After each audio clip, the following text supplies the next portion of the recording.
ঈদ মুবারক। মেরিল mills ওব্বার নিবেদিত যমুনার নিমন্ত্রণের আজকের পর্বে আপনাদের সকলকে স্বাগত জানাচ্ছি। আমি জুলহাস জুবায়ের। আমাদের সত্যি এক অসাধারণ ভাগ্য যে এই আয়োজনের সুবাদে জীবন্ত কিংবদন্তিদের আপনাদের সামনে উপস্থাপনের একটা সুযোগ আমাদের হয়, একই সাথে নিজেদেরও একটু বাড়তি করে তাকে জানবার সুযোগ হয়। এবং সেই লোভ থেকে আমরা সবসময় চেষ্টা করি এমন একজন মানুষকে আপনাদের সামনে উপস্থাপন করা, যিনি তার নিজ নামে পরিচিত। আমাদের আজকের যে অতিথি, তিনি আমাদের সৃষ্টিশীল অঙ্গনে এক অসাধারণ নাম।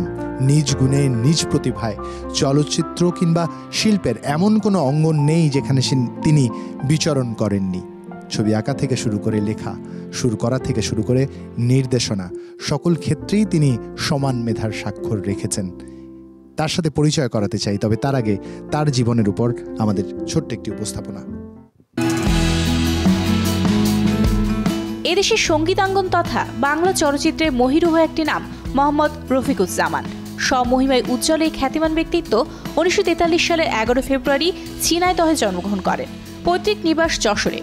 পিতা শাহাদত আলী ও মাতা সাজেদা খাতুনের 9 সন্তানের দ্বিতীয় সন্তান মোহাম্মদ রফিকুজ্জামান। তার শিক্ষাজীবন শুরু হয় যশোর জিলা স্কুলে। 1959 সালে তিনি ম্যাট্রিকুলেশন, 1963 সালে আইএ, 1967 সালে রাজশাহী বিশ্ববিদ্যালয় থেকে বাংলা ভাষা ও সাহিত্যে অনার্স এবং 1968 সালে ঢাকা বিশ্ববিদ্যালয় থেকে এমএ ডিগ্রি অর্জন করেন। 1966 সালের 12 জুন তিনি জিন্নাতারা জামানের সাথে বিবাহ বন্ধনে আবদ্ধ হন। এই দম্পতির রয়েছে 2 কন্যা সন্তান। মোহাম্মদ রফিকুজ্জামান চলচ্চিত্রের প্রায় সবগুলো শাখায় সমান দক্ষতার সাথে কাজ করেছেন। কাহিনী, সংলাপ, চিত্রনাট্য, গীত রচনা ও পরিচালনা সব ক্ষেত্রেই তিনি তার মুনশিয়ানার স্বাক্ষর রেখেছেন। উপহার দিয়েছেন অসংখ্য নন্দিত ও ব্যবসা সফল সিনেমা এবং অজস্র কালজয়ী গান। মোহাম্মদ রফিকুজ্জামানের কাহিনী, সংলাপ ও চিত্রনাট্যে নন্দিত হওয়া চলচ্চিত্রের মধ্যে সোহাগ, ঘর সংসার, ছুটির ঘণ্টা, কাজললতা, বাবা কেন চাকর, সন্তান যখন শত্রু, এই ঘর এই সংসার, পিতামাতার আমানত উল্লেখযোগ্য।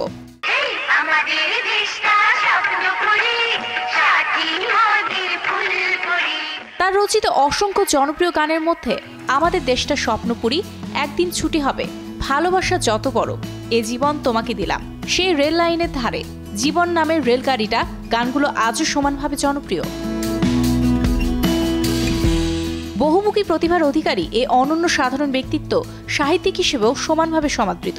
তার প্রকাশিত কাব্যগ্রন্থের মধ্যে কোথায় লুকোবো মুখ, প্রেম সুখ অসুখের পদাবলী, গীতিকাব্য ঘোর, বাংলা শায়রি, মির্জা গালিবের শেষ শায়রি অন্যতম। এছাড়াও মঞ্চ, বেতার ও টেলিভিশনে প্রায় শতাধিক নাটক লিখেছেন তিনি। একসময় নিয়মিত ও অনিয়মিত অভিনয় করেছেন অসংখ্য নাটকে। 1968 সাল থেকে 1993 সাল পর্যন্ত বাংলাদেশ বেতারে বিভিন্ন পদে কর্মরত ছিলেন। বর্ণাঢ্য কর্মময় জীবনে তিনি দেশ বিদেশের অসংখ্য স্বীকৃতি ও সম্মাননায় ভূষিত হয়েছেন। গীতিকার হিসেবে 1984 সালে চন্দ্রনাথ ও 1986 সালে শুভদা চলচ্চিত্র এবং 2008 সালে মেঘের কোলে রোদ চলচ্চিত্রের কাহিনীকার হিসেবে জাতীয় চলচ্চিত্র পুরস্কার অর্জন করেন। এছাড়াও বাচশ্বাস পুরস্কার, মেরিল প্রথম আলো পুরস্কার, ডেইলি স্টার পুরস্কার, বাংলাদেশ ফিল্ম কাপ পুরস্কার সহ অসংখ্য পুরস্কার পেয়েছেন। 2024 সালে রাষ্ট্রের সর্বোচ্চ সম্মাননা স্বাধীনতা পদকে ভূষিত হন। এদেশের সঙ্গীত ও চলচ্চিত্রের বাতিঘর হিসেবে মোহাম্মদ রফিকুজ্জামান নামটি আজীবন স্বমহিমায় জ্বলজ্বল করবে। কিছু কিছু মানুষের জীবনে ভালোবাসা চাওয়াটাই যেই অগ্রজেরা আমাদের পথ দেখানোর বাতিঘর, তেমনি অগ্রজকে আজ আপনাদের সামনে উপস্থাপন করতে পারা এক বিশাল সৌভাগ্যের বিষয়। আমাদের সাথে আজ আছেন আমাদের যমুনার নিমন্ত্রণের আজকের অতিথি মোহাম্মদ রফিকুজ্জামান স্যার। আমন্ত্রণ, ঈদ মোবারক। কেমন আছেন আপনি? ঈদ মোবারক। আছি, ভালো আছি। ভালো আছি এই বলতে যে শারীরিকভাবে ভালো নেই, কিন্তু মনটা কিছুতে বুড়ো হয় না। তো সেই কারণে ভালোই থাকি, বিশেষ করে যখন এই জাতীয় মানুষজনের সঙ্গে কথাবার্তা বলি, টেলিভিশন কোনো চ্যানেলে আসি, সেটা বিটিভি থেকে শুরু হয়েছে, এখন তো অনেক টিভি, তো যেখানেই যাই, যখন এই সমস্ত কথাবার্তা, এই সমস্ত বিষয় নিয়ে কথা বলি, তখন খুব ভালো লাগে। ওই যে মনটা বুড়ো হয় না। স্যার, এই মনটা বুড়ো না হোক, আরও প্রজন্মের পর প্রজন্ম আপনি ঠিক এভাবেই আমাদের বিনোদন দিয়ে যান এবং বাংলা গানের বাতিঘর হয়ে থাকুন, এটা আমাদের প্রত্যেকের চাওয়া। স্যার, খুব স্বাভাবিকভাবেই যে বর্ণিল জীবন আপনার, যেটা আমরা এই অল্প সময়ে দেখাবার চেষ্টা করলাম, এর চেয়ে অনেক রঙিন আপনি। এর চেয়ে ওই যে বলছিলেন আপনি বুড়ো হন না, সত্যি আপনার তাই, বয়স আপনার আর বাড়েনি, কোনো এক জায়গায় 25 বা 22-এ থেমে গেছে। সেই যুবকের শৈশবটা একটু জানতে চাইব, জন্মের পর থেকে বেড়ে ওঠাটা একটু শুনবো। আসলে আমার জীবনের কথা ধারাবাহিকভাবে বলা সম্ভব না। পড়তাম, আমার তো জন্ম আমার মামা বাড়িতে ঝিনাইদহের ফুরসুন্দি লক্ষ্মীপুর গ্রামে, কিন্তু আমার পৈতৃক বাড়ি ছিল যশোর শহরে খড়কিতে।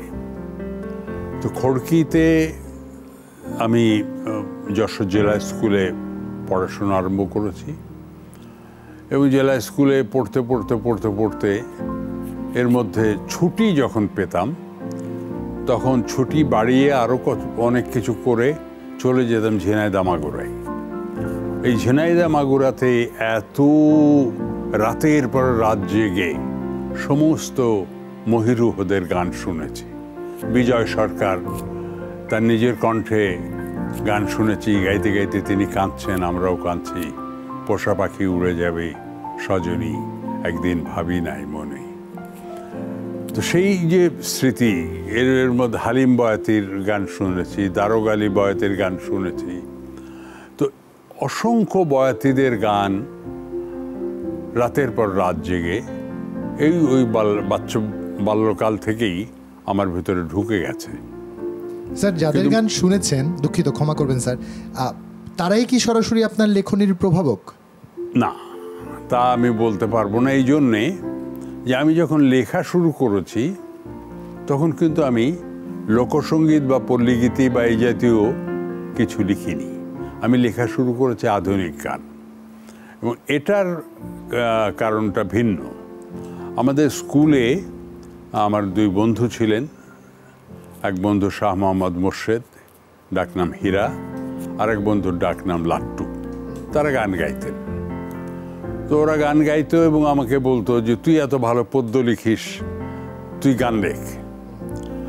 এখন গান লেখা তো সহজ ব্যাপার না, গান কি করে লিখবো? তারপরে গান তো শুনতামই, মনোযোগী হয়ে গান শোনার করলাম, এবং সেই সমস্ত বহু গানের আমি প্যারোডি তৈরি করেছি। এই প্যারোডি তৈরি করতে করতে একটা সময় মনে হলো, আরে এর তো একটা চমৎকার চলন আছে, এই চলনটা তো মানতে হবে গান লিখতে হলে, গানের কবিতা লিখতে হলে। তো এমনি কবিতা আর গানের কবিতার মধ্যে পার্থক্যটা হচ্ছে এই যে গানের কবিতা একটা কবিতা হতে তো হবেই, কিন্তু এমন কবিতা যে সুরের মুখ চেয়ে আছে, যে কবিতা পড়লেই মনে হবে যে হ্যাঁ, এটাতে সুর করা গেলে বোধহয় একটা ভালো গান হতো। এই গানের কবিতা ওদের কথা বলা থেকে আরম্ভ করে ওই প্যারোডি ছেড়ে নিজের মতো করে লেখা আরম্ভ করলাম। ওরা সুর করে স্কুলের অনুষ্ঠানে গাইতো, স্কুল থেকে কলেজ এভাবেই চলেছে। স্যার, সেক্ষেত্রে একটু আবার ক্ষমা প্রার্থনা করে নিচ্ছি, আপনার কি স্মৃতিতে মনে আছে যে প্রথম কোন গানটি লিখেছিলেন আয়োজন করে, মানে একদম প্রস্তুতি নিয়ে প্রথম কোন গানটি লিখেছেন? না, এখন আর মনে নেই। তবে তখন তো আমরা কলেজে যখন এসেছি তখন আমরা প্রগতিশীল ছাত্র আন্দোলনের মানুষ।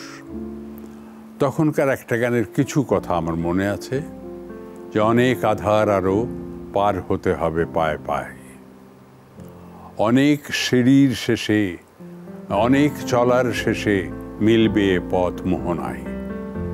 এই দুটি পংক্তি আমার মনে আছে। এটাও শাহ মোহাম্মদ মোর্শেদের সুর, মানে হীরার সুর, এবং সমবেতভাবে গেয়েছে অনেকে, ও নিজেও গেয়েছে। তো এরকম অনেক গান আছে সেই সময় লিখতাম। স্যার, আপনি যেটা করেছেন, আপনি চমৎকারভাবে ডুয়েট গান যেমন করে লিখেছেন, সেই সাথে হিরোর জন্য কিন্তু তার লিপে অসাধারণ কিছু গান আপনি সৃষ্টি করেছেন। তেমন একটি গানই শুনতে এই মুহূর্তে রাজীবের কাছে যেতে চাই।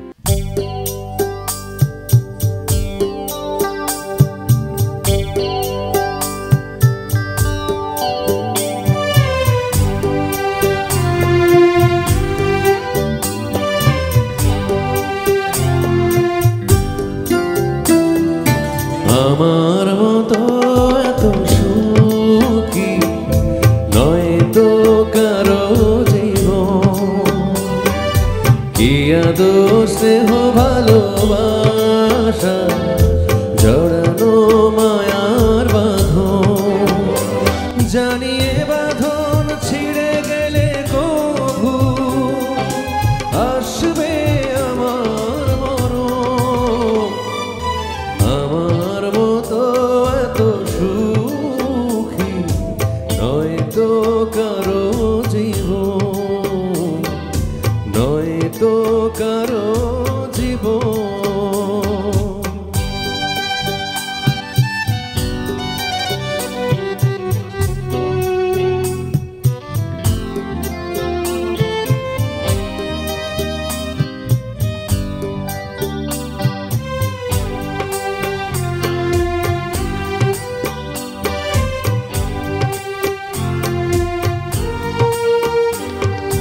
বুকে ধরে যত ফুল ফোটালা, সে ফুলের কাঁটা ছাড়া কি পেলাম, ভাগ্যের পরিহাসেরই না।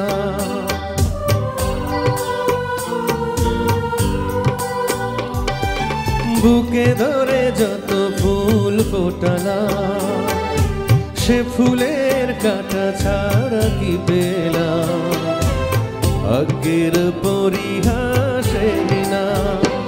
কেন নিয়তির কাছে বারে বারে হেরে যায় মানুষ এমন। আমার মতো এত সুখী নয় তো কারো জীবন, নয় তো কারো জীবন।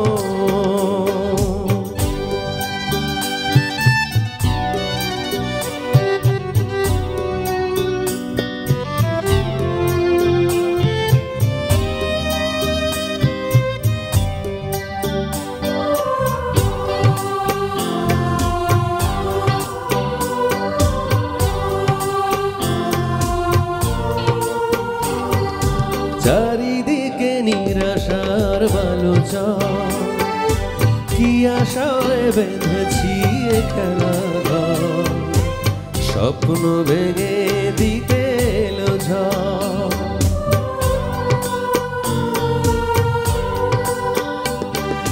চারিদিকে নিরাশার বালুচা, কি আশায় বেঁধেছি এ খেলা ঘর, স্বপ্ন ভেঙে দিতে এলো ঝড়। কেন মমতার টানে কেঁদে মরে বেদনার কথা এমন।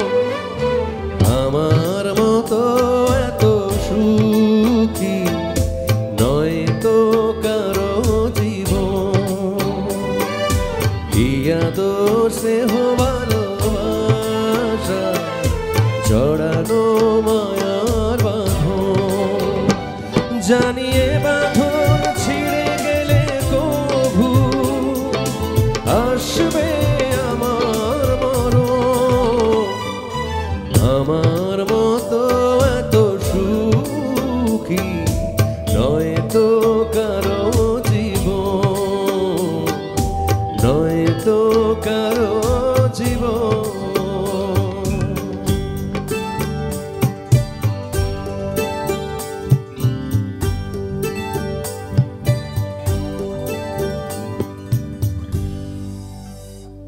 যে গান ভেতরে আছে এই গানে কি ডক্টর মোহাম্মদ মনিরুজ্জামানের প্রভাব আছে, বড় ভাইয়ের প্রভাব ছিল? না, ওই গানে প্রভাব ছিল না, কিন্তু এই যে গান আমি যখন আধুনিক গান লেখা আরম্ভ করলাম তখন ডক্টর মোহাম্মদ মনিরুজ্জামানের নাম হয়ে গেছে। আমরা সবাই তাকে রেডিওতে, তখন তো টেলিভিশন ছিল না, তখন রেডিওতে সবাই তার গান শুনতাম, আমিও শুনতাম, অন্যরাও শুনতো।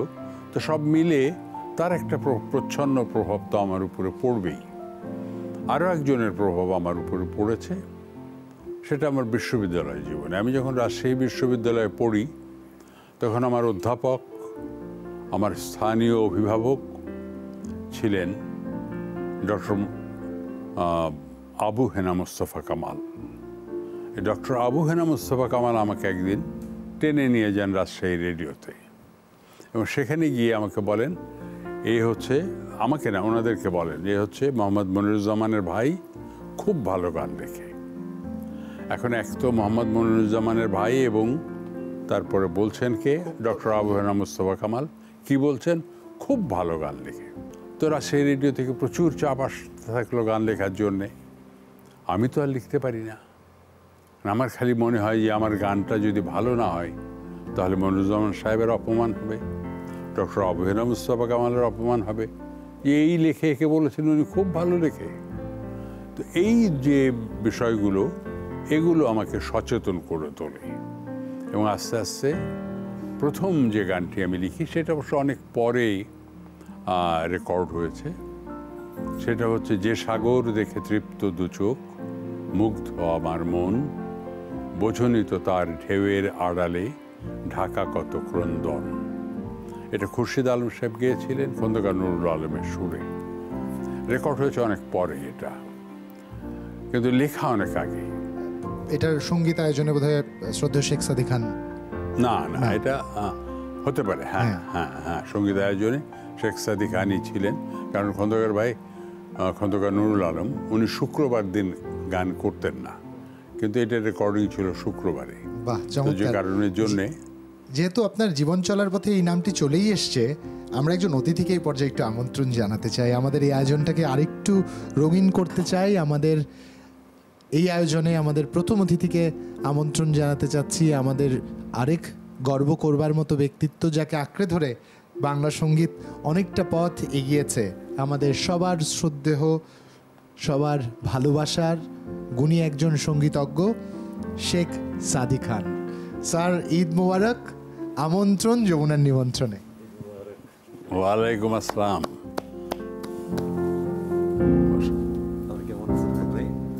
আছি আছি মোটামুটি ভালো আছি। শরীরটা চলছে, এই আর কি। শরীরটা চলতে চায় না, কিন্তু মন শরীরকে ঠেলে এগিয়ে নিয়ে যেতে চায়। স্যার, আমাকে ক্ষমা করবেন, এরকম দুজন মানুষের সামনে বসতে এখন আমার গা কাটা দিয়ে উঠছে। মানে এটা আমার জন্য একটা বিশাল ভাগ্যের ব্যাপার। একজন একজনের প্রতি শ্রদ্ধার জায়গাটা দেখলাম। এটা এই প্রজন্মের শেখার অনেক কিছু আছে। আমরা এক ঝাঁক ছেলেরা আসলাম, গীতিকা শুরু করে আসলাম যখন আমরা স্বাধীনতার পরের কথা বলছি আমি। তো তখন কিন্তু রফিক ভাইয়ের সঙ্গে আমাদের সঙ্গে পরিচয়টা হয়, কিন্তু ওনাদের যে সান্নিধ্যটা আমরা পেতাম আর কি সময়টাতে, সেই কথাগুলি বলতে গেলে অনেক কথা বলতে হবে। কেন আমরা ওনাদের কাছে গিয়ে বসতে পারতাম, সান্নিধ্যের পাশাপাশি ওনাদের কথা শুনতে পারতাম। যেহেতু আমরাও তখন সুর করছি, আমরা যারা ছিল পাশে যারা ছিল তারা গান লিখছে, যেমন নজরুল ইসলাম বাবুর কথা বলছি, মুন্সি ওয়াদুদের কথা বলছি, এস এম হেদায়েতের কথা বলছি, মাহফুজুর রহমান মাহফুজের কথা বলছি। আমরা যেহেতু আমি চাকরি করতাম রেডিওতে, তখন তো আমাদের কাছাকাছি যাওয়াটা একটু সহজই ছিল আমার কাছে মনে হয়। কলিগ হিসেবে যেতে পারতাম, বড় ভাই হিসেবে চলে যেতে পারতাম। আমরা তো অন্য চিন্তা করতাম না, বড় ভাই হিসেবে চলে যেতে পারতাম। কিন্তু খন্দকার ভাই কিন্তু আমার চলচ্চিত্র সঙ্গীতের গুরু, কিন্তু আমার খন্দকার ভাই। আর আমার সঙ্গীতের গুরু হচ্ছে উস্তাদ বাহাদুর খান, আমার মেজো ভাই। তো যেটাকে বলতে চাচ্ছিলাম, যে রফিক ভাইকে পেয়েছি, খন্দকার ভাইকে পেয়েছি, আরও যারা ছিল আমাদের সিনিয়র, তাদেরকে পাওয়াতে হয়েছে কি আমাদের মানে চিন্তার পরিধি বাড়তে থাকলো। আমার কাছে তখন মনে হলো যে আমাদের চিন্তা পরিধি বাড়ছে। আমরা বাসা থেকে চিন্তা করতাম যে রফিক ভাই একটি গান লিখেছে, এত চমৎকার একটি গান, খন্দকার ভাই চমৎকার একটি সুর করেছে, আমি কেমন করি, আমারটা তো আর একটু ভালো হতে হবে। এই যে আমাদের একটা কম্পিটিশন ছিল, ছোটো বড়োর কথা বলছি না আমি, কম্পিটিশন ছিল আমাদের যে আমরা ভালো করতে হবে, ভালো গান তৈরি করতে হবে, শুদ্ধ গান তৈরি করতে হবে, সুন্দর গান তৈরি করতে হবে, সুন্দর সুর তৈরি করতে হবে। সেই চিন্তা ভাবনাগুলি আমাদের ছিল, এবং ওনাদের সান্নিধ্য পাওয়াতে হয়েছে কি আমরা আরও একটু পরিণত হয়েছেন, আরও শক্তিও পেলাম আমরা, যে হ্যাঁ আমাদের মুরব্বী তো আছে, আমাদের কোন সমস্যা হলে আমরা ওদের আলাপ করতে পারবো, আলোচনা করতে পারবো, ওনাদের থেকে কিন্তু সাজেশন নিতে পারবো। এই জিনিসটা আমাদের ছিল। এই সময়টার আমার অনুভূতি বলি, এই যে নামগুলো বললো, মুন্সি ওয়াদুদ, নজরুল ইসলাম বাবু, মাহফুজুর রহমান মাহফুজ, এস এম হেদায়েত, হ্যাঁ, এই যাদের নাম বলল, এরা কিন্তু সামহাও আর আদার কীভাবে আমি জানি না, আমার প্রতি অসম্ভব রকমের, মানে আমার ঘরের মানুষ হয়ে গেল আর কি। এরা সকাল থেকে আমি অফিসে আসতো ওরা, আর আমি রাত 11টায় যখন বাড়ি যেতাম তখন ওরা যেত। এটা মজার কথা মনে আছে, মাহফুজুর রহমান মাহফুজ আমি বাংলা মোটরে থাকতাম, আমাকে হাতের পুলে নিয়ে গেল ওর বাড়ির কাছে হবে বলে। আড্ডা যেন ঠিক মতো দেয়া যায়। তো এই এই এই এই যে সমস্ত বিষয়গুলো ছিল, এটাতে একটা জিনিস ছিল সব সময়, সেটা হচ্ছে আমাদের এই আড্ডাগুলো ছিল কিন্তু কখনোই কোনো বাজে বিষয় নিয়ে নয়, সৃষ্টিশীল আড্ডা, গান নিয়ে, কবিতা নিয়ে। এবং এই যে আমি গীতি কবি শব্দটা বলি, আমি গীতিকার বলি না, এর কারণ হচ্ছে যে আমি যেটা লিখব সেটি অবশ্যই একটি কবিতা হতে হবে। কোন কবিতা? যে কবিতা সুরের মুখ চেয়ে আছে, পড়লেই মনে হবে যে হাইটেতে যদি একটা সুর বসানো যেত। সব কবিতা কিন্তু তা হবে না। তো সেই জন্যে আমি গীতি কবি শব্দটা বলি। এবং আমি বিশেষ করে বলবো যে এই যে যাদের নাম বলল, এরা প্রত্যেকেই কিন্তু কবি ছিল। এরা ইচ্ছা করলে কবিতা লিখতে পারত, কিন্তু এরা লিখেছে গানের কবিতা, কবিতাই লিখেছে গানের কবিতা। আর এদের সঙ্গে থাকতে থাকতে একটা জিনিস হয়েছে কি, আমাকে অনেকেই বলতো যে আপনি খামুখা এদেরকে শেখাতে যে আপনার নিজের সময় নষ্ট করেন কেন? তা আমি বলতাম যে আমি তো শেখাই না, শুধু আমি তো শিখিও। আমার স্বার্থটা ওখানে চমৎকার, কারণ আমি তো কালকের মানুষ, ও আজকের মানুষ, ওর ভাবনাটা আমাকে জানতে হবে, না আমি তো গতকালেই থেকে যাব। কি অসাধারণ ভাবনা! একটু দর্শকদের এই যে বিষয়টা, এটা আমাদের মধ্যে ছিল, এটা ওদের মধ্যেও ছিল। হ্যাঁ, এই যে খন্দকার ভাইয়ের সঙ্গে বসে আড্ডা, আমরা সব একসঙ্গে বসে আড্ডা, অফিস ছুটি হয়ে গেছে, আবুল মিয়ার ক্যান্টিনের আমতলায় চেয়ার মেলে দিয়ে আড্ডা। কে আসেননি সেখানে? সেখানে ডক্টর আবু মুস্তফা কামাল আসতেন, সেখানে ডক্টর মোহাম্মদ মনিরুজ্জামান আসতেন, সেখানে কবি শামসুর রহমান আসতেন। এমন কেন সুরকারদের কথা বলছেন? আব্দুল আহাদ সাহেব ছিল, সমর দাস ছিল, টিকালি সাহেব ছিল, সব মনসুর আলী সাহেব ছিলেন, তাই না? বাংলাদেশের হুজুরা সবাই ছিলেন আর কি, যার উপর ভিত করে যারা বাংলা সঙ্গীতের সঙ্গে নেতৃত্ব দিয়েছে। উস্তাদ খাদিম হোসেন খান, উস্তাদ আবিদ হোসেন খান, উস্তাদ মীর কাসিম খান সাহেব। খাদেম ভাইয়ের কথা খুব মনে পড়ে। সঙ্গটা পেয়েছি বা যে মানে ওনাদের কাছাকাছি দেখতে পেরেছি আমরা, ওনাদের কাজও দেখতে পেরেছি আমরা, তো সেটা কিন্তু আমাদেরকে প্রচণ্ড অনুপ্রেরণা দিত। একটা কবিতার স্ক্যানিং কেমন, যে এই যে যদি আমি রবীন্দ্রনাথের কবিতাই ধরি না কেন, হ্যাঁ, যে আমার সকল দুঃখের প্রদীপ জেলে দিবস গেলে করব নিবেদন, আমার ব্যথার পূজা হয়নি সমাপন। এই যে স্ক্যানিংটা বোঝা, হ্যাঁ, এটা লক্ষ্য করলে, যারা গানটা শুনেছেন তারা লক্ষ্য করলেই দেখবেন যে আমার দিয়ে শুরু হলেও আমার সোম না, সোম হচ্ছে আমার সকল দুঃখের প্রদীপ জেলে দিবস গেলে করব নিবেদন। স্যার, আপনার লেখা একটি গান এই মুহূর্তে শুনতে চাই আমাদের আজকের যেই সঙ্গীত শিল্পীরা আছে, রাজীব এবং প্রিয়াঙ্কার কাছ থেকে।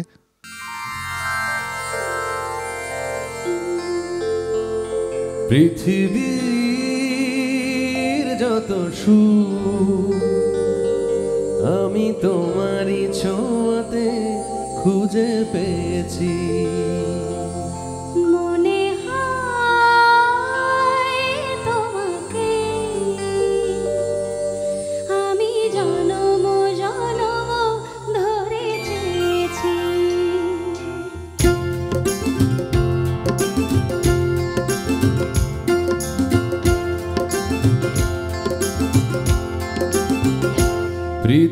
পৃথিবীর যত সুখ আমি তোমারই ছোঁয়াতে খুঁজে পেয়েছি, মনে হয় তোমাকে আমি জনম জনম ধরে চেয়েছি।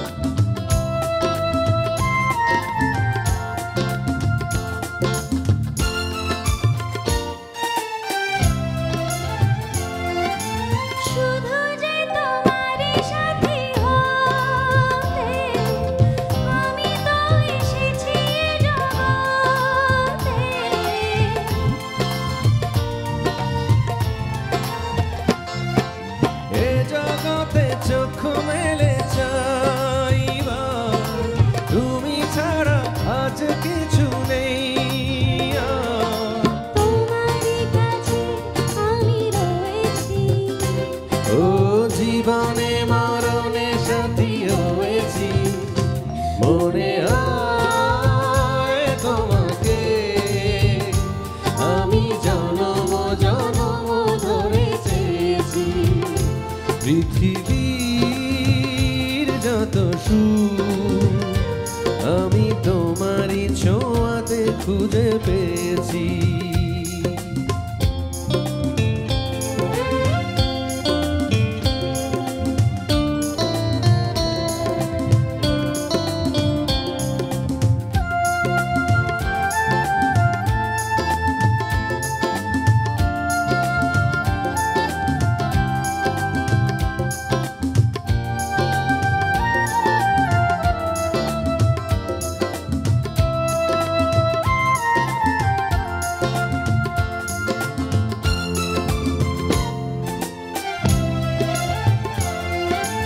জেনেছি তো এ জীবনে আমি, তুমি এ প্রাণের চেয়ে দামি।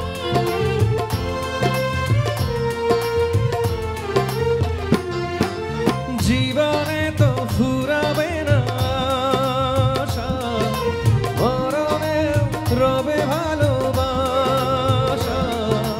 জীবনে মরণে সাথী হয়েছি, ও তোমারই কাছে আমি রয়েছি, মনে হয় তোমাকে আমি জনম জনম ধরে চেয়েছি। পৃথিবীর যত সুখ আমি তোমারই ছোঁয়াতে খুঁজে পেয়েছি।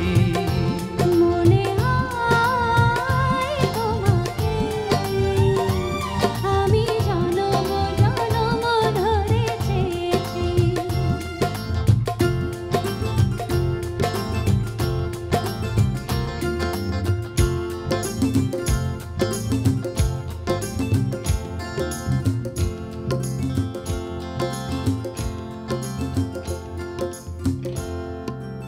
দুজনকে অসংখ্য ধন্যবাদ চমৎকার এই গানটির জন্য। স্যার, সুরকার যদি এভাবে বলি, বা সঙ্গীত যিনি আয়োজন করছেন, সঙ্গীত পরিচালক, একজন ভালো গীতিকার পেলে তিনি তাকে অতিক্রম করে যান এবং স্বাচ্ছন্দ্য বোধ করেন। সুরকার তার পছন্দ অনুযায়ী গীতি কবিতাকে সুর দিতে পারেন, নিজের মতো করে তৈরি করতে পারেন। এই মিশেলের সুযোগ ছিল কিনা? সেই মূল্যায়নটা এই একটু আপনার কাছ থেকে- বিষয়গুলোই একটা কথা। একটু আগেই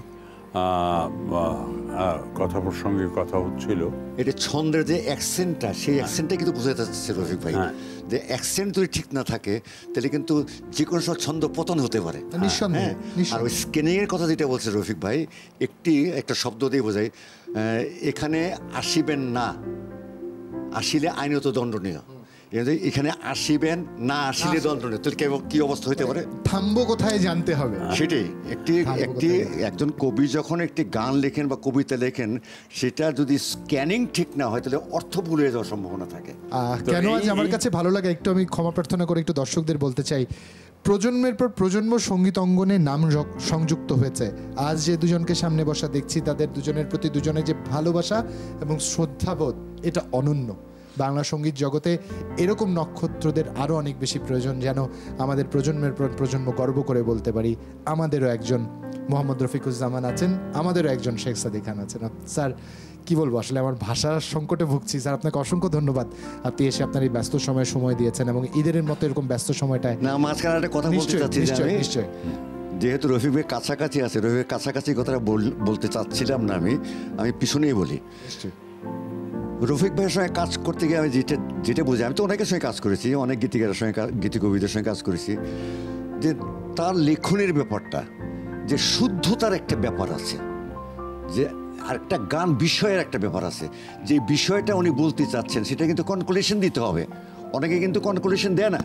হ্যাঁ, এটা কিন্তু আমাদের অনেকের অভাব আছে। এটা আমরা বলতে গেলে হয়তো অনেকে হয়তো মনে একটু কষ্টও পেতে পারেন, কিন্তু এটা স্বীকার করা উচিত যে একটি গানের যে সাবজেক্টটা নিয়ে আমি গানটা করছি, সেই গানটা কিন্তু আমি কি বলতে চাচ্ছি এটা কিন্তু কনক্লুশন দিতে হবে।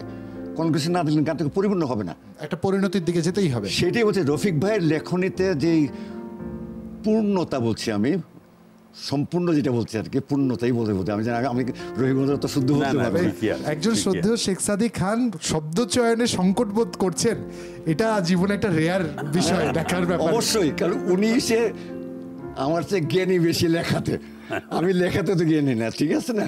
হয়তো সুরের ব্যাপারে হয়তো উনি বলতে পারে যে হ্যাঁ, সাদি আপনার চেয়ে ভালো জানেন, অবশ্যই বলতে পারে, তাই না? অবশ্যই। কিন্তু যেটা দেখেছি আমি যে উনাকে অনুসরণ করা উচিত আমাদের, যারা পরের প্রজন্মে এসছেন, এখনও যারা কাজ করছেন, আমার মনে হয় তারা বোধহয় একটু ওনার জীবন দেখা উচিত, ওনার লেখনী দেখা উচিত, ওনার সম্পর্কে জানা উচিত।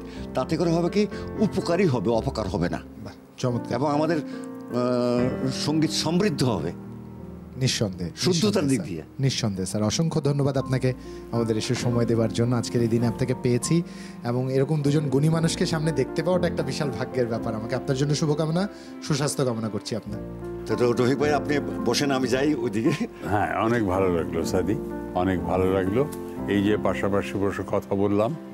আজকের দিনে তো শেখ সাদি খান ছাড়া সেই যে আমাদের চিরন্তন গান, চিরদিনের গান, যা চিরায়ত এবং চিরকাল বেঁচে থাকবে, তার একমাত্র প্রতিভূই বোধহয় এখন যারা এই কথাটুকু আমরা আর্কাইভ করে রাখতে চাই। হ্যাঁ, আমি আমার পুরো না, প্রোডাকশন টিমকে বলবো, আসলেই। এটা আমাদের আর্কাইভ করে রাখবার মতো একটি কথা। এই মূল্যায়ন সচরাচর পাওয়া যায় না। একমাত্র প্রতিভূই এখন শেখ সাদি খান। হ্যাঁ, আলম খান চলে গেছেন, সবাই চলে সবাই গেছে। চলে গেছে। শুধু শেখ সাদি খান আছে।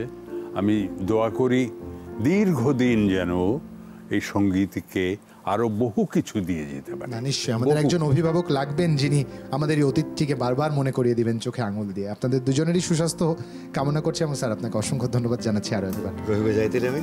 আচ্ছা, ঠিক আছে।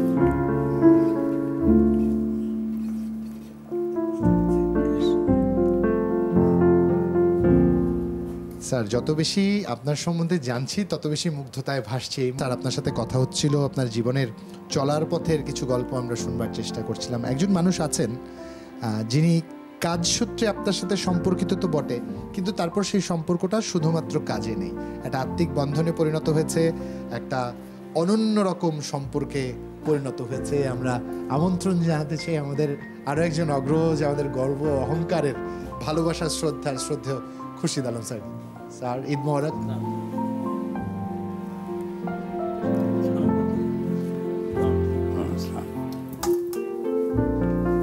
স্যার, প্রথমে আপনার প্রতি কৃতজ্ঞতা এবং ধন্যবাদ, আপনি সময় নিয়ে ঈদের এই আয়োজনে এসছেন।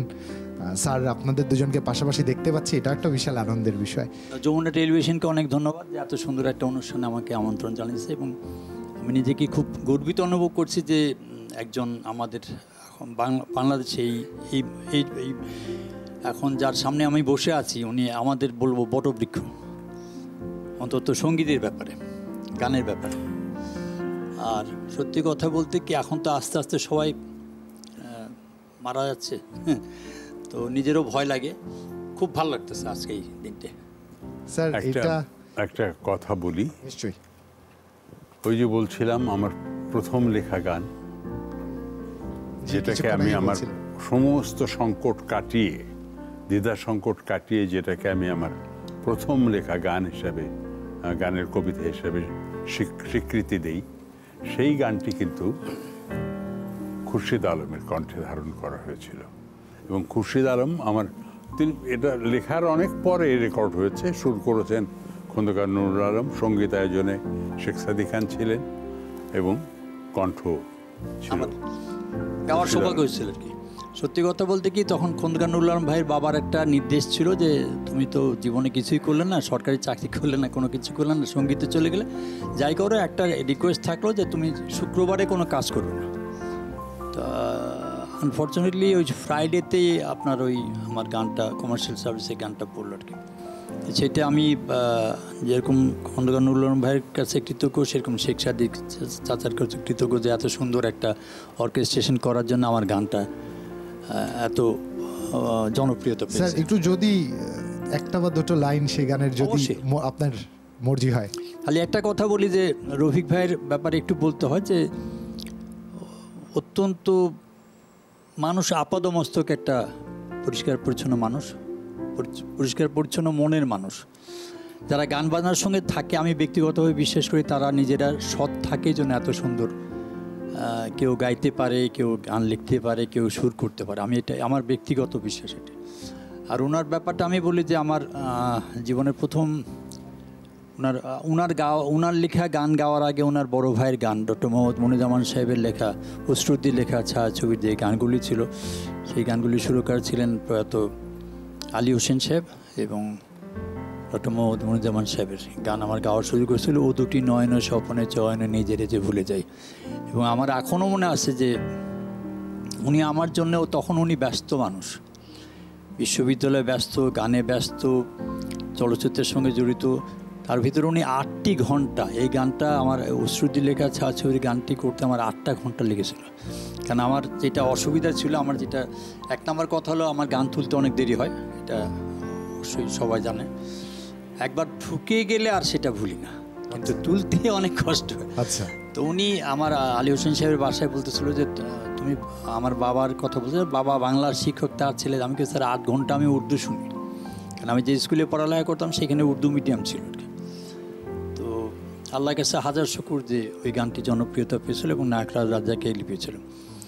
আর একটা কথা বলি যে রফিক ভাইয়ের সঙ্গে আর একটা ব্যাপারে যে উনি আমাকে একটা ছবিতে গান গেয়েছিলেন, উনারই কাহিনী লেখা, জন্মদাতা ছবির নাম, সেটাও নায়করাজ রাজ্জাককে লিপিয়েছিল। তা আমি যে সাগর দেখে তৃপ্ত দু চোখ গাওয়ার একটু চেষ্টা প্লিজ স্যার। যে সাগর দেখে তৃপ্ত দু চোখ, মুগ্ধ তোমার মন, বুঝনি তো তার ঢেউয়ের আড়ালে ঢাকা কত ক্রন্দন, ঢাকা কত ক্রন্দন। যে সাগর দেখে তৃপ্ত দু চোখ, মুগ্ধ তোমার মন, উপলের বুকে ভেঙে পড়ে পড়ে ব্যথার প্রবালে দ্বীপ গড়ে গড়ে, উপলের বুকে ভেঙে পড়ে পড়ে ব্যথার প্রবালে দ্বীপ গড়ে গড়ে, নিজের হৃদয় ঢেউয়ের আঘাতে নিজে করে মন্থন, ঢাকা কত ক্রন্দন। যে সাগর দেখে তৃপ্ত দু চোখ, মুগ্ধ তোমার মন। চমৎকার। আর ওনার সামনে গাওয়া আরও কষ্টকর, কারণ ওনার যে উচ্চারণের ব্যাপারে, উচ্চারণটা পরিষ্কার না হলে হয় না। এবং সবচেয়ে বড় ব্যাপার ডয়বেন্দ্র, বয় খোঁটারো, তালিবস্য, দন্তস্য, মূর্ধন্যস্য, যেগুলি উনি যেগুলি জানেন, উনি তো আমি বলবো ভান্ডার, জ্ঞানের ভান্ডার। ওনার কাছে না, ওনার কাছে আমরা কিছুই না। তবে আমি ব্যক্তিগতভাবে আমাকে যেটা মনে করি যে আমি প্রত্যেকের কাছে, যিনি তবলা বাজাতেন তার কাছে আমি কিছু শিখেছি, যারা সঙ্গীতে জড়িত ছিলেন তাদের কাছ থেকেও কিছু শিখে আজকে আমি খুরশিদ আলম আছি। খুরশিদ আলম একক প্রচেষ্টায় আমি হতে পারতাম কিনা, কেউই হতে পারে না, কেউই হতে পারে, প্রত্যেকের কাছে প্রত্যেকে আদান প্রদান। একটু আগে আপনি যে কথাটা বললেন যে আবুল ভাইয়ের ক্যান্টিন, আমাদের যেটা সবচেয়ে অসুবিধা, এখন যে নতুন প্রজন্ম আসছে, দে আর ভেরি ট্যালেন্টেড, অনেক ভালো ভালো শিল্পী, সেটা মেল হতে পারে, ফিমেল হতে পারে, but they are not getting any proper guardian. আমার যেটা মনে হয় যে আমরা সমর দাসকে পেয়েছিলাম, আমি আব্দুল আহাদ সাহেবকে পেয়েছিলাম, আমি আজাদ রহমান সাহেবকে পেয়েছিলাম, আমি কাদের জামিরি সাহেবকে পেয়েছিলাম। আমার উচ্চারণ ভুল হতো, আমি রবীন্দ্রসঙ্গীত গাইতাম, তখন অজিত কুমার গুহ, উনি কিন্তু গানের সঙ্গে জড়িত না, উনি জগন্নাথ কলেজের বাংলার অধ্যাপক, হেড অফ দি ডিপার্টমেন্ট ছিলেন। উনার কাছ থেকে উনি বলছেন, বাবা গলাটা ভালো, তোমার উচ্চারণটা একটু অসুবিধাতে। তখন না প্রত্যেকেরই একটা ভালো কাজ করার ইচ্ছা ছিল। এটা এই যে বিষয়টা, যে গানের পেছনে সময় দেওয়া, এখন যদি যিনি লিখছেন, যিনি সুর সৃষ্টি করছেন এবং যিনি কণ্ঠে সেটি ধারণ করছেন ও আবার সেটা শ্রোতাকে শোনাচ্ছেন, তো এই একসঙ্গে যদি তারা বসতে পারে তাহলে ভাব বিনিময়টা হয়। ভাব বিনিময় হলে আমি কি ভেবে লিখেছি সেটি সুর যিনি সৃষ্টি করছেন তিনি বুঝতে পারছেন এবং তিনি সুরে সেই জিনিসটি আনবার চেষ্টা করছেন। শিল্পী দুটোই বুঝতে পারছে এবং তখন শিল্পীর ভেতর থেকে আবেগটা চলে আসে। আন্তরিকভাবে ক্ষমা প্রার্থী, কারণ এই মুহূর্তে আরেকটা গান আমাদের শুনতেই হবে। যাচ্ছি আমাদের সঙ্গীত শিল্পীদের কাছে, রাজীব এবং প্রিয়াঙ্কা।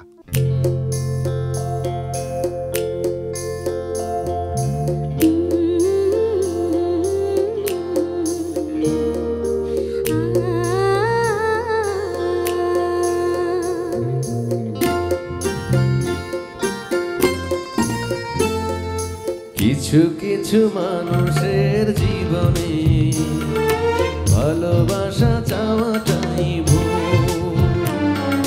কিছু কিছু মানুষের জীবনে ভালোবাসা চাওয়াটাই ভুল। সারাটি জীবন ধরে দিতে হয় শুধু সেই ভুলের মাসুল। কিছু কিছু মানুষের জীবনে ভালোবাসা চাওয়াটাই ভুল। কিছু কিছু মানুষের জীবনে ভালোবাসা চাওয়াটাই ভুল। সারাটি জীবন ধরে দিতে হয় শুধু সেই ভুলের মাসুল।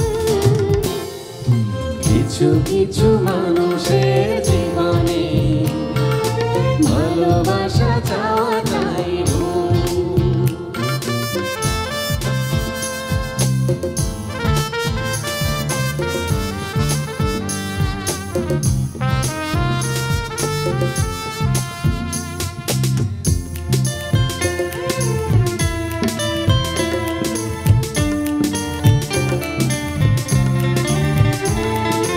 বেঁধেছিল যে এই বুকে ঘাম, সেই তুলেছে বুক ভাঙা ঝড়।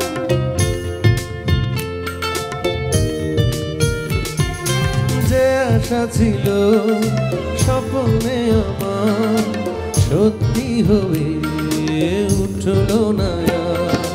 কিছু কিছু মানুষের অন্তর হয়ে যায় খেলার পুতুল। কিছু কিছু মানুষের জীবনে ভালোবাসা চাওয়াটাই ভুল।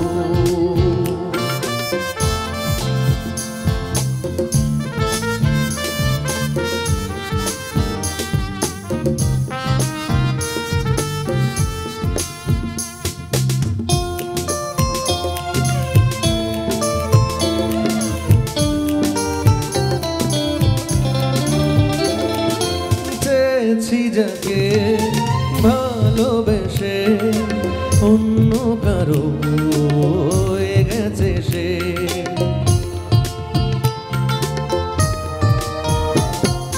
হৃদয়ে প্রেমের ফুল ফোটালাম, বিনিময়ে তার কাটাই পেলাম।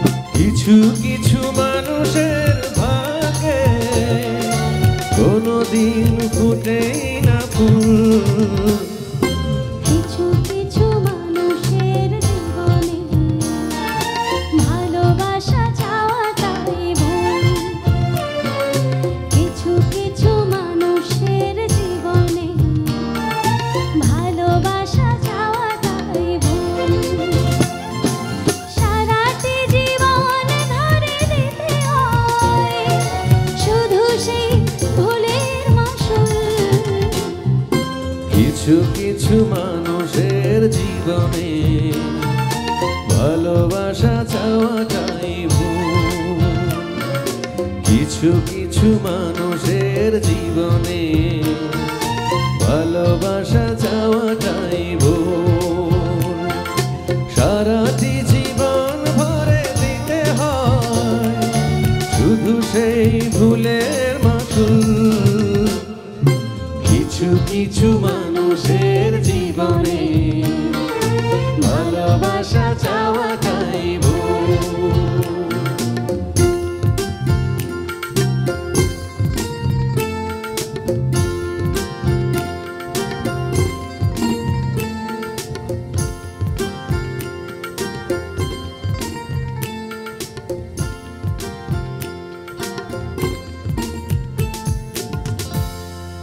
অসংখ্য ধন্যবাদ দুজনকে, চমৎকার আরও একটি অসাধারণ গান। স্যার, আপনার সৃষ্টিগুলোর পিছনের গল্পটা একটু যদি আমাদের বলতেন, অনুপ্রেরণার জায়গাটা। আমার যেটা মনে হয় যে ওনারা যে গান লিখতেন এবং ওনার সঙ্গে সবচেয়ে রফিক ভাই একমত হবেন কিনা জানি না, তবে আমি যেটুকু জানি, যতটুকু পড়ালেখা করে, যতটুকু সচক্ষে দেখে দিয়েছি, যদি উনি 100টা গান লিখে থাকেন তার ভিতর 90টা গান খন্দকার নুরুল আলম সাহেবের সুর করা, এবং খন্দকার নুরুল আলম সাহেবের সঙ্গে ওনার একটা আন্ডারস্ট্যান্ডিং ছিল। কিছু কিছু গান ওনার খন্দকার ভাইয়ের এবং রফিক ভাইয়ের লেখা এবং খন্দকার ভাইয়ের সুর করে আমার নিজের কাছে খুব অবাক লাগে যে এত কঠিন গান, মানে ভাষাগুলি এত শক্ত, এত গানগুলি কীভাবে শ্রুতিমধুর হলো। দেশের গান যেরকম একটা গানের কথা না বলে না, রফিক ভাইয়ের লেখা এবং খন্দকার নুরুল আলম সাহেবের একটা গান, মানে কোনো মানে মানে তাদের ভিতরে একটা আন্ডারস্ট্যান্ডিং ছিল, যার জন্য প্রত্যেকটি গান, এবং সুবীর নন্দীর জন্য আমি বলবো সুবীর নন্দীর যতগুলি গান খন্দকার ভাইয়ের সুর করা এবং রফিক ভাইয়ের লেখা প্রত্যেকটি গান জনপ্রিয়। আর অন্য যে হয় না তা না, প্রত্যেকেরই হয়েছে, কারণ সুবীর নন্দী একজন বাই বর্ন শিল্পী ছিলেন। আর আরেকজন শিল্পীর নাম না বললে না, নার্গিস পারভিন বলে একজন শিল্পী ছিলেন, মারা গেছেন।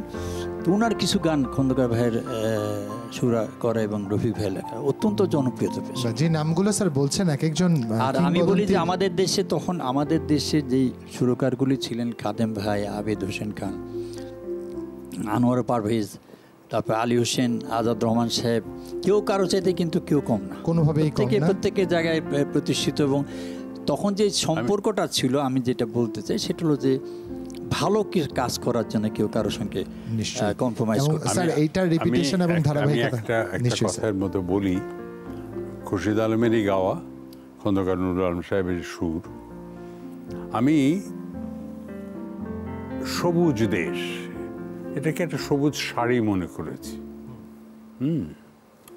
নদী পাড়, নদীগুলো হচ্ছে পাড়, শাড়ির পাড় হয় না, নদী পাড় সবুজ শাড়ি ঘুরিয়ে পড়েছ তো বেশ, ও আমার দেশ, ও আমার রূপবতী দেশ।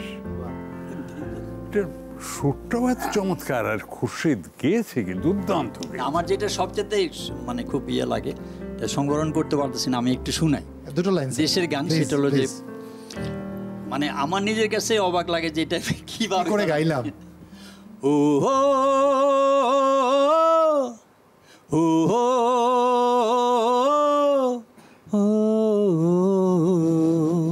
পদ্মা, মেঘনা, রূপসা, সুরমা, তিস্তা, যমুনা,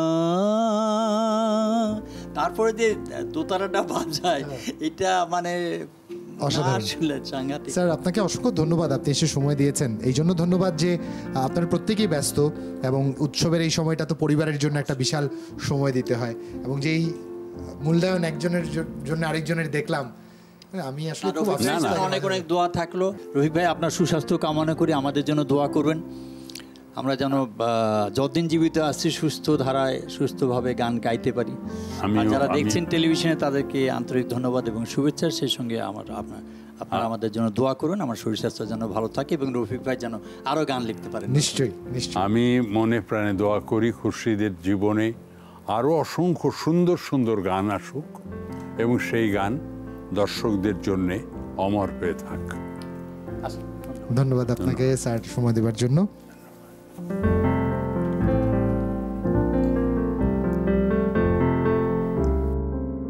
স্যার, এই যে অসাধারণ মানুষগুলো একে একে আসছিলেন, আপনার সম্বন্ধে বলছিলেন, আমাদের তো আসলে সময়ের নিয়ন্ত্রণে থাকতে হয়, এই জন্য হয়তো আপনার পুরো পরিমণ্ডলকে আমরা উপস্থাপন করতে পারবো না, তবে আরেকজনকে উপস্থাপন করতে চাই। তার আগে একটি বিষয় আপনাকে মনে করাতে চাই, এস.এম. সুলতানের সরাসরি প্রভাব আপনার উপর পড়েছে।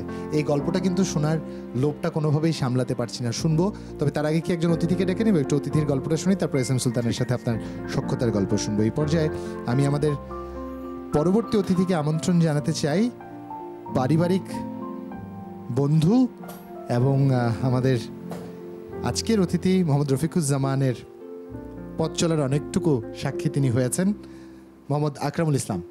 আমন্ত্রণ আপনাকে, এবং সেই সাথে ঈদ মোবারক।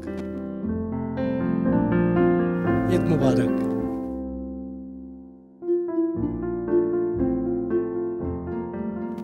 রফিক ভাই, আমার সৌভাগ্য আপনার অনুষ্ঠানে আমাকে যমুনা টিভি আমন্ত্রণ জানিয়েছে, সেজন্য যমুনা টিভিকে, তার যত কর্মী আছেন সুনামধন্য কর্মী সবাইকে আমি ধন্যবাদ জানাই।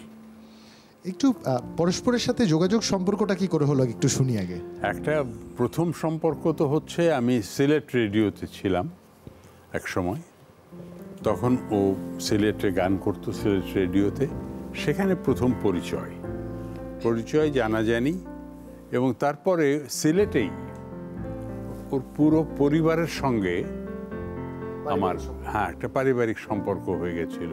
ওদের বাড়িতে যেতাম আমি, আমার স্ত্রী বাচ্চা ওদের বাড়িতে যেতাম, তারপরে আকরাম আসতো, তো এইভাবে প্রথম পরিচয়। তারপরে তো ঢাকায় বদলি হয়ে আসলাম, আর আকরামও বেতারে চাকরি নিয়ে, আগে তো বেতার শিল্পী ছিল, এখন প্রোগ্রাম প্রডিউসার হিসেবে।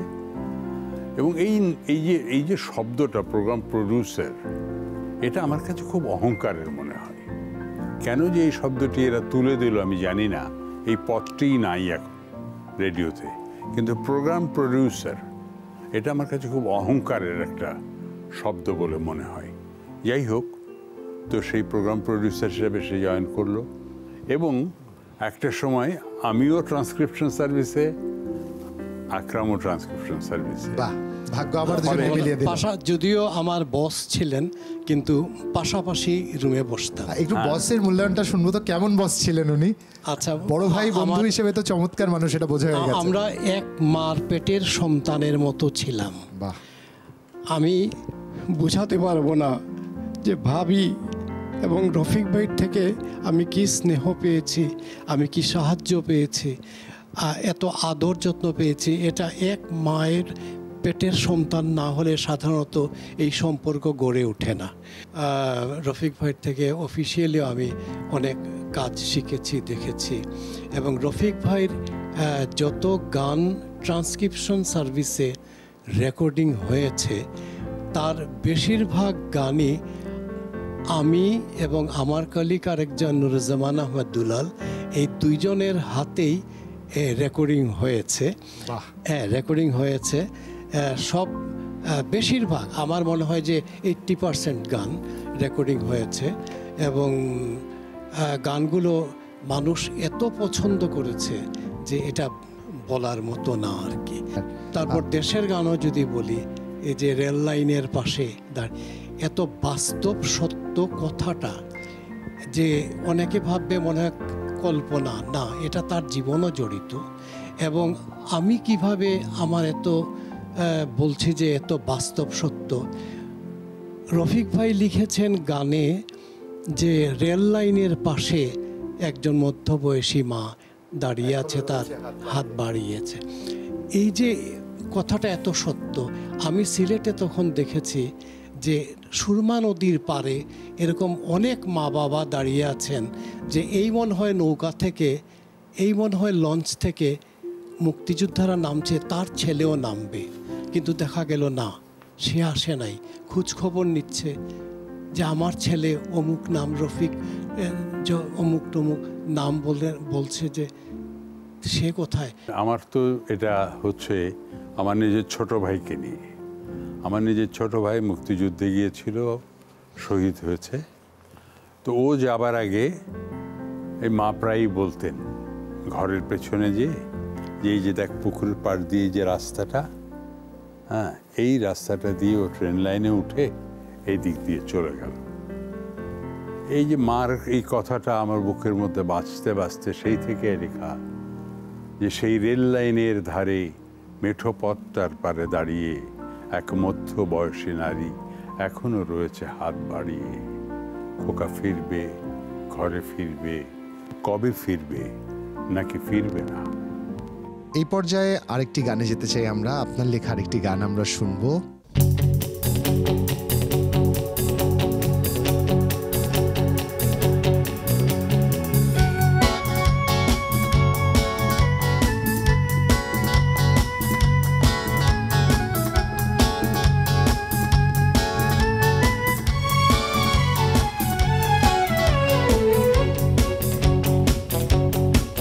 সেই রেল লাইনের ধারে মেঠো পথটার পাড়ে দাঁড়িয়ে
অসংখ্য ধন্যবাদ চমৎকার এই গানের জন্য। একটু প্রেক্ষাপটটা জানতে চাই। এটা আমার জীবনের সঙ্গে জড়িত। আমি এই গল্পটাও মানে এই গানের যিনি সুরারোপ করেছেন আহমেদ ইমতিয়াজ বুলবুল, তাকে গল্পটা বলেছিলাম যে এই গানটি সেই প্রেক্ষাপটে। চমৎকার সুর করেছে, সাবিনা ইয়াসমিন গিয়েছে এবং এরপরেরটা ইতিহাস, পরেরটা আমাদের সকল, পরের গল্পটুকু আমাদের সকলেরই জানা। যেমন আমি বলছিলাম যে হাতের যে রফিক ভাই দেশের গান পড়লে মনে হয় যে গ্রামে একেবারে চোখের সামনে ভাসছে। যেমন নদীর ধারে পথ পেরুলে গ্রামের পরে গ্রাম পেরোলেও সবুজ ফুরায় না। তো এই তো আমার দেশ, একেবারেই বাংলাদেশ। জি, তো একদম মনে হয় যে চোখের সামনে এই গ্রাম দেখছি। তো এটা খুব একটা মজার কথা বলি, এটা মানে আর কি রুনা লায়লার গাওয়া একটি গান আছে, দেশের গান, আমার মন পাখিটা যায় রে উড়ে যায় ধান শালিকের গায়ে, নাটা বনের চোরা কাটা ডেকেছে আমায়। এই যে নাটা এখনকার ছেলেমেয়েরা চিনবেই না, কিন্তু আমার ওই যে বাল্যকালে বললাম যে গ্রামে গঞ্জে ঘুরে বেড়ানোর যে ছুটে বেড়ানোর যে বিয়ে ছিল, আমি সব কিছু চোখের সামনে দেখতে পাই। মটরশুটির লতা যেন এসে পায়ে ঘিরে ধরেছে, যেতে দেব না। হ্যাঁ, তো এই যে অনুভূতিগুলো, এগুলো ভেতরের, আসলে ভেতর বড় হয়েছেন এর মধ্যে দিয়ে আপনি। হ্যাঁ, একদম বড় হয়েছে। আসলে ভেতর থেকে না এলে কিছুই সঠিক হয় না। স্যার অসংখ্য ধন্যবাদ। বেশ পুরনো বেশ কিছু স্মৃতি আপনার মাধ্যমে আজ সামনে এসছে। আপনি এসে আমাদের এই আয়োজনে যুক্ত হয়েছেন। আপনার সুস্বাস্থ্য কামনা করছি, শুভকামনা আপনার জন্য। আপনি এসে আমাদের সময় দিয়েছেন, এটা ভালো কাটুক আপনার। অনেক ধন্যবাদ, সবাইকে ধন্যবাদ। রফিক ভাই,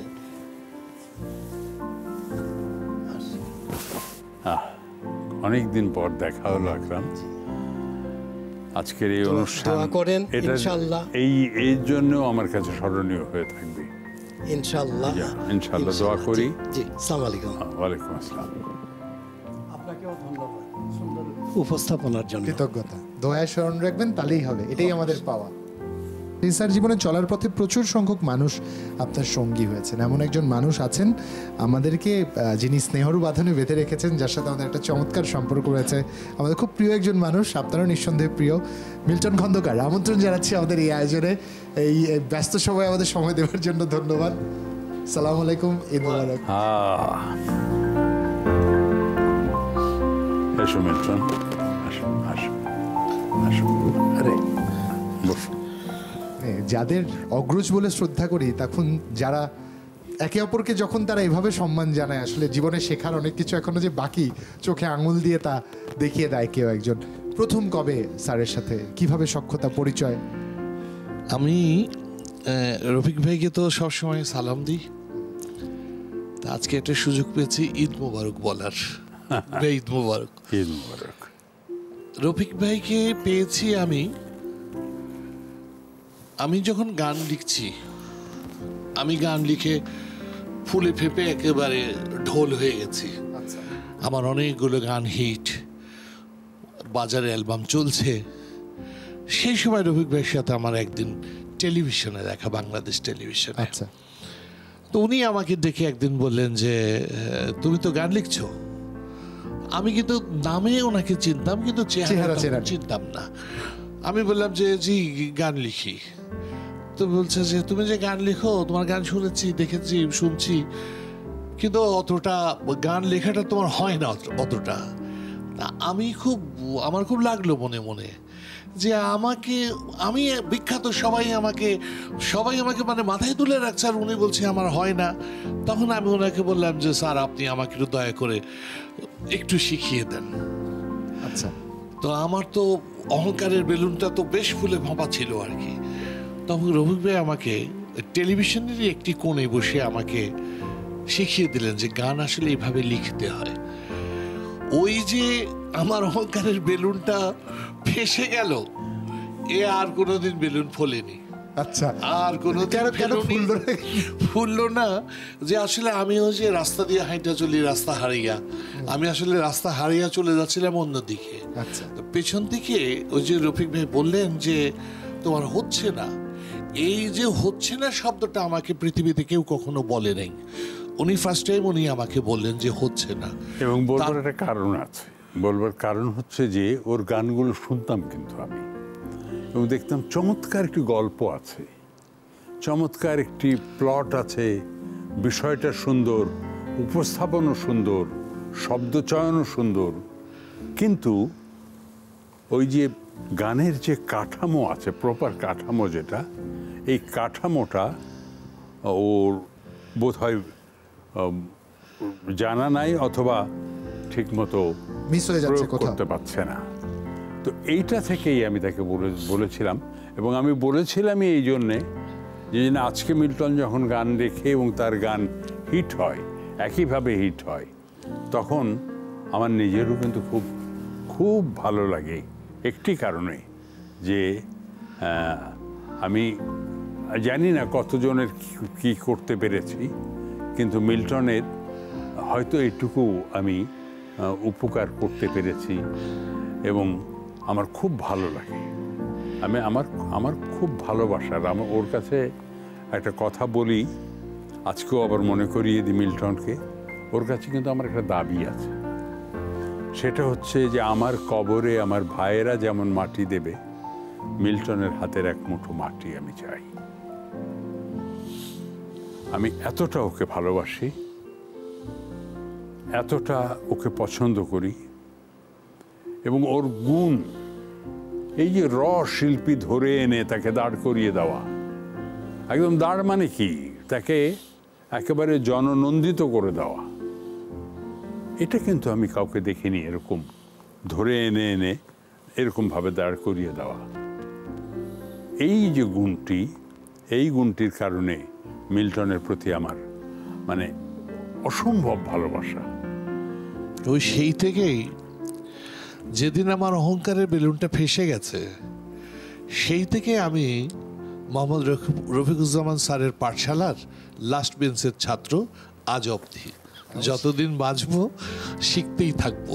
এবং সেখান থেকে ক্রমেই মিল্টন খন্দকার পরিণত হতে শুরু করেছে, তাই কি বললে তো ভুল হবে না? চেষ্টা করছি পরিণত হতে।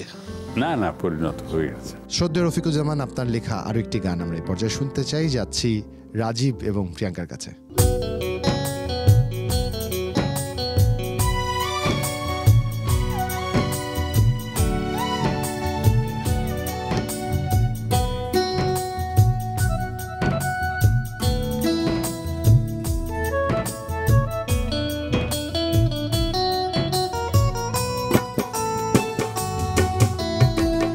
ভালোবাসা যত বড়, জীবন তত বড় নয়। তোমায় নিয়ে হাজার বছর, তোমায় নিয়ে হাজার বছর বাঁচতে বড় ইচ্ছে হয়। ভালোবাসা যত বড়, জীবন তত বড় নয়। তোমায় নিয়ে হাজার বছর বাঁচতে বড় ইচ্ছে হয়। ভালোবাসা যত বড়, জীবন তত বড় নয়।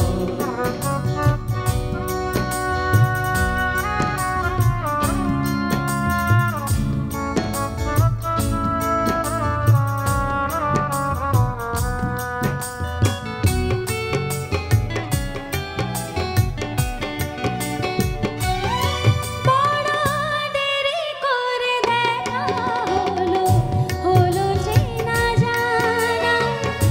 আরো দিন গেল পেতে মনের ঠিকানা। বড় দেরি করে দেখা হলো, হলো চেনা জানা।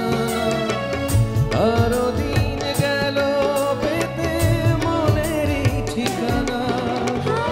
জন্ম থেকে হয়নি কেন তোমার আমার পরিচয়। ভালোবাসা যত বড়, জীবন তত বড় নয়। তোমায় নিয়ে হাজার বছর বাঁচতে বড় ইচ্ছে হয়। ভালোবাসা যত বড়, জীবন তত বড় নয়।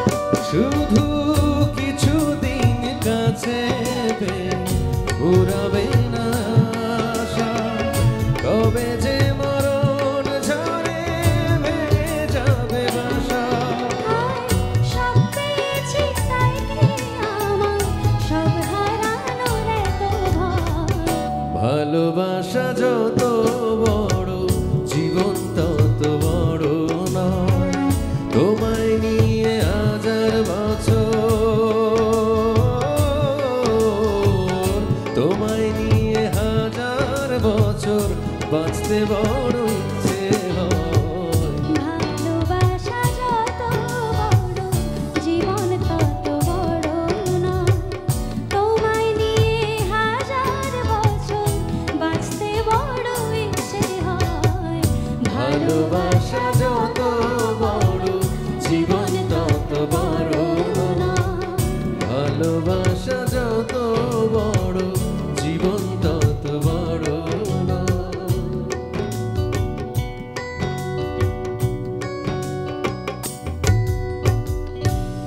অসংখ্য ধন্যবাদ চমৎকার এই গানের জন্য।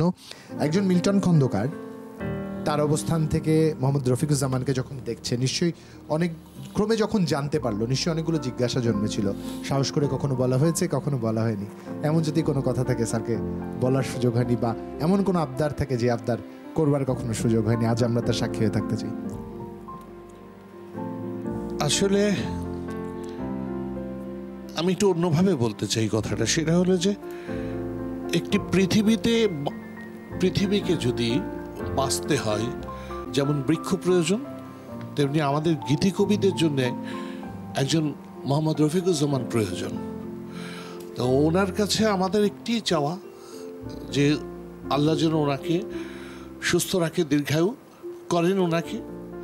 আর একটি কথা যেটা হচ্ছে যে রফিকুজ্জামান সাহেব ছাড়া, রফিক ভাই ছাড়া আমি আর কোনো গীতিকবিকে দেখিনি যে পেছন থেকে ডেকে বলে যে তোমার হচ্ছে না বলে কিন্তু থেমে থাকছেন না, কি করে হয় সেটা শিখিয়ে দিচ্ছেন। আমার এই চলতি বছরে এই এত বছরের জীবনে আমি কোনো গীতিকারকে দেখিনি, গীতিকবিকে দেখিনি যে আমাকে ডেকে সস্নেহে বলেছে তুমি এটুকু শেখো, এটা এই করতে হবে, এটা ওই করতে হবে। অসংখ্য গীতিকবির সঙ্গে আমার পরিচয় আছে। বাংলাদেশে একজন মাত্র রফিকুজ্জামান, আমি খুব অহংকারের সাথে বলতে চাই এবং বলবো যে তিনি আজকে যে নতুন গীতিকবি গান লিখছে, যে গান ঠিক মতো লিখতেও জান না, সেও যদি রফিক ভাইয়ের কাছে যায়, রফিক ভাই যে অবস্থায় তাকে যেমনি তাকে শেখানোর চেষ্টা করে। আমরা এইরকম রফিকুজ্জামানকে সারা জীবন পেতে চাই। মিল্টন খন্দকার, এখানে কিছু কৃতিত্ব আপনারও, কারণ তিনি হয়তো উপলব্ধি করতে পেরেছিলেন আপনার রিসিভ করবার সেই মানসিকতাটা আছে। এখন হয়তো অনেকের মাঝেই সেটা নেই, যে অনেকে আত্মহংকারে এত নিমজ্জিত থাকে যে নিজের চারপাশে যে ভুলের একটা অবয়ব অদৃশ্য দেয়াল তৈরি করে রেখেছে, সেই দেয়ালও ভেদ করা যায় না। সমস্যা তো সেইখানে, আমরা সবাই সবকিছু জানি, আমরা হরফুল মৌলা। হ্যাঁ, তো তবে যারা সত্যিকার অর্থে গান লিখতে চায়, গীতিকবি হতে চায়, আমার মনে হয় কি যে একজন রফিকুজ্জামানকে পড়তে পারলে পরেই সে অনেকাংশে এগিয়ে যাবে। সেক্ষেত্রে কি একজন রফিকুজ্জামানের প্রভাব সরাসরি মিল্টন খন্দকারের লেখনীতে পড়েছে? আমার তো সাংঘাতিকভাবে পড়েছে, কিন্তু কতটা পড়েছে সেটা বিবেচনা করে রফিক ভাই যে কিভাবে পড়েছে আর কি। কিন্তু আমি সবসময় চেষ্টা করেছি মনে প্রাণে একজন রফিকুজ্জামান হতে চাই। কি চমৎকার স্যার! কতদূর শিক্ষার্থী কতদূর পেরেছে? এইগুলো ওর বিনয়, ও আগে থেকেই ভালো লিখতো, কিন্তু কয়েকটা বেসিক নিয়ম জানতো না, সেগুলো জানিয়ে দেওয়ার পরে ও কিন্তু ওর মতোই লিখছে, কিন্তু এখন লিখছে একেবারে প্রকরণ সিদ্ধ করে লিখছে। এই যে প্রকরণ সিদ্ধ একজন মিল্টন খন্দকার আমার বড় স্নেহের, বড় আদরের। যে চমৎকার শব্দ চয়নে আপনি আজ একজন মোহাম্মদ রফিকুজ্জামানকে সম্মানিত করবার চেষ্টা করেছেন, সেটা আমাদের অনুজদের অনেকের জন্য শিক্ষণীয়। এই শব্দ চয়ন তো রফিক ভাইয়ের কাছ থেকেই শিখেছি। না, তা নয়, ওর নিজেরই একটা শব্দ ভান্ডার আছে, প্রতিষ্ঠান আছে নিজের একটা, গীতি কাব্য চর্চা কেন্দ্র।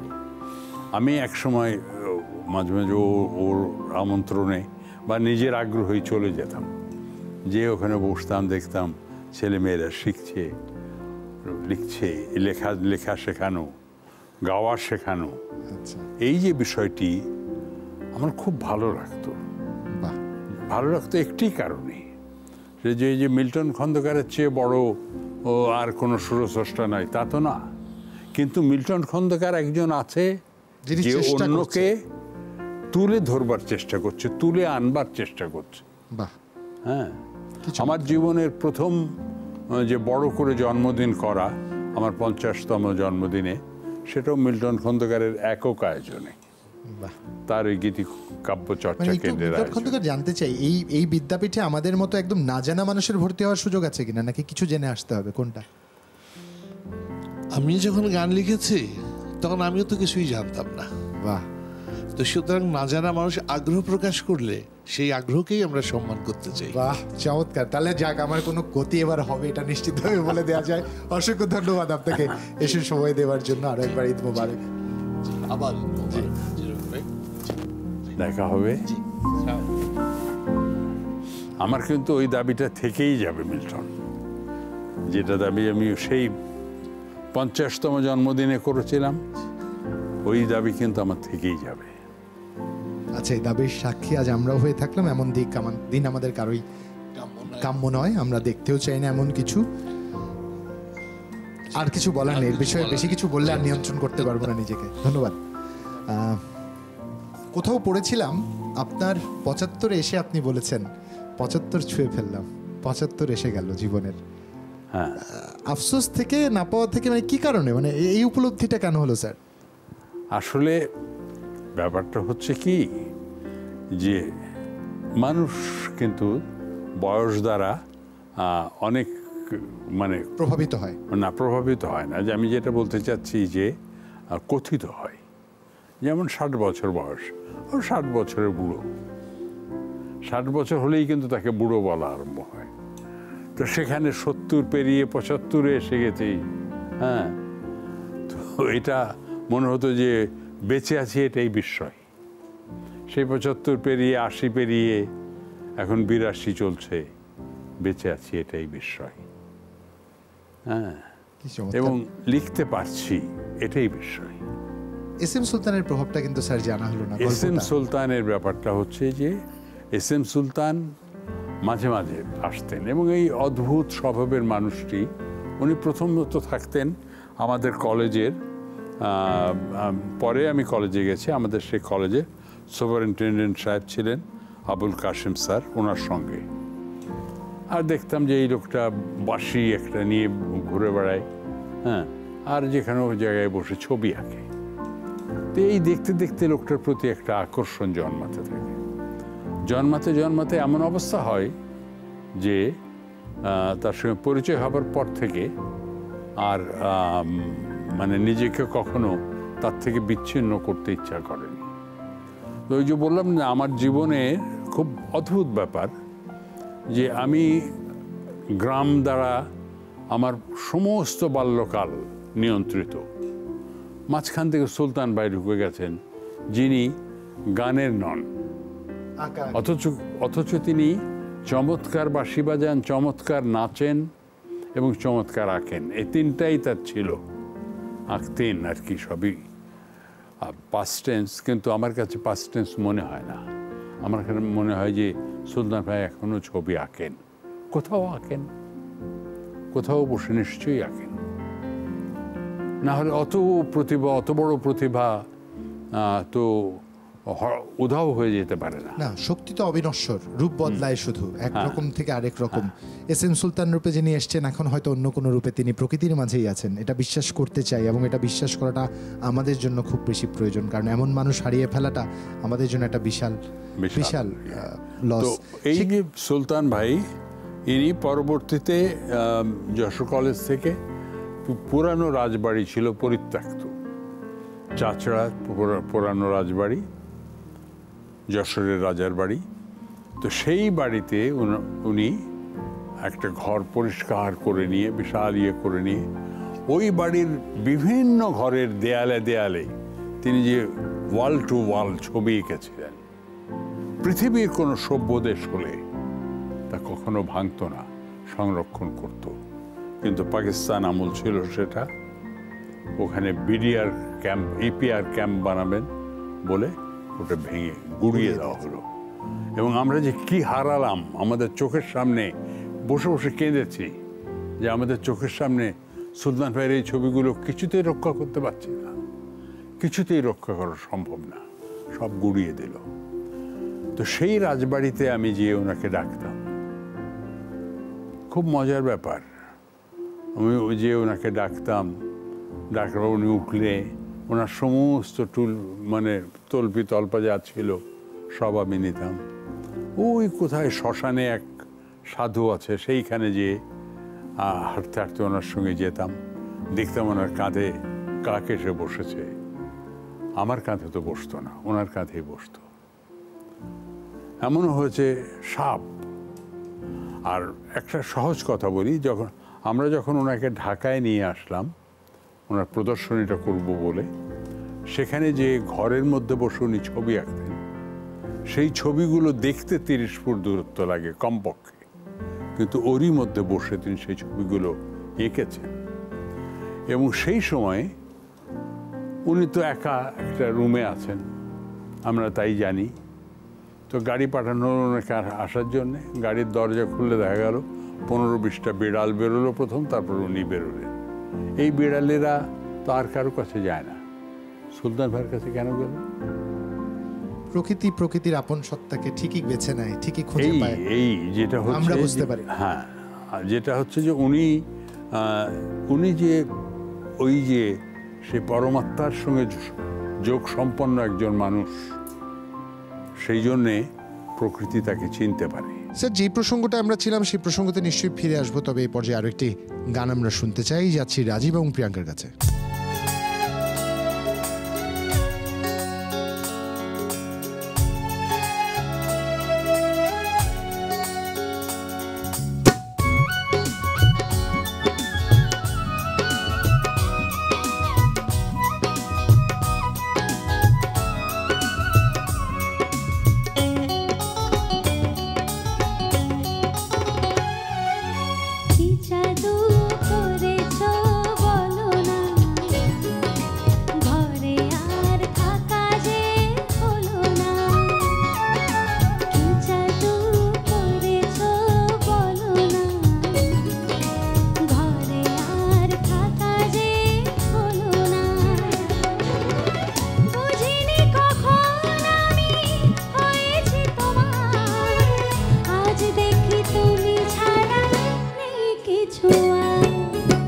জাদু করেছো বলো না, ঘরে আর থাকা যে হলো না।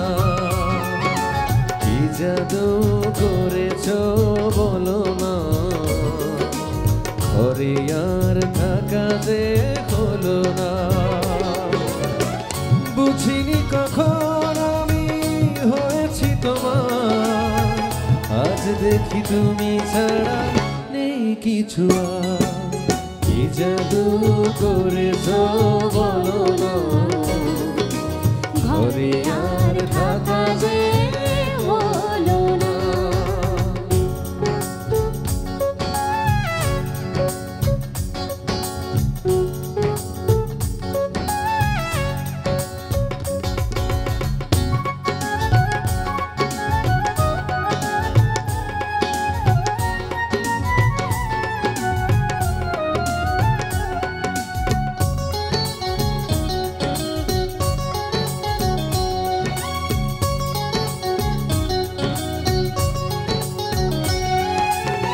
ওই চোখে চোখ রেখে অপলক দেখে দেখে এ জীবন কেটে যেতে পারে।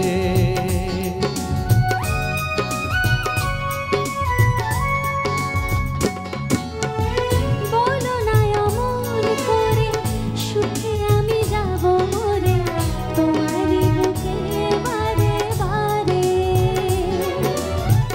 ওই চোখে চোখ রেখে অপলক দেখে দেখে এ জীবন কেটে যেতে পারে। বলো না অমন করে, সুখে আমি যাব মরে, তোমারই বুকে বারে বারে। বুঝিনি কখন আমি হয়েছি তোমার, আজ দেখি তুমি ছাড়া নেই কিছু আর। কি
এ জীবন হবে দামি তোমাকেই ভালোবেসে বেসে।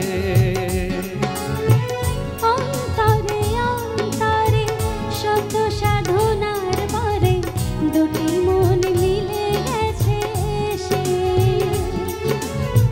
বুঝি না সাধনায় আমি এ জীবন হবে দামি তোমাকেই ভালোবেসে বেসে। বুঝিনি কখন আমি হয়েছি তোমার, আজ দেখি তুমি ছাড়া নেই কিছু আর। কি জাদু করেছো বলো না, ঘরে আর থাকা যে হলো না। কি জাদু করেছো বলো না, ঘরে আর থাকা যে হলো না। বুঝিনি কখন আমি হয়েছি তোমার, আজ দেখি তুমি ছাড়া নেই কিছু আর। কি জাদু করেছো বলো না, ঘরে আর থাকা যে হলো না। কি জাদু করেছো বলো না।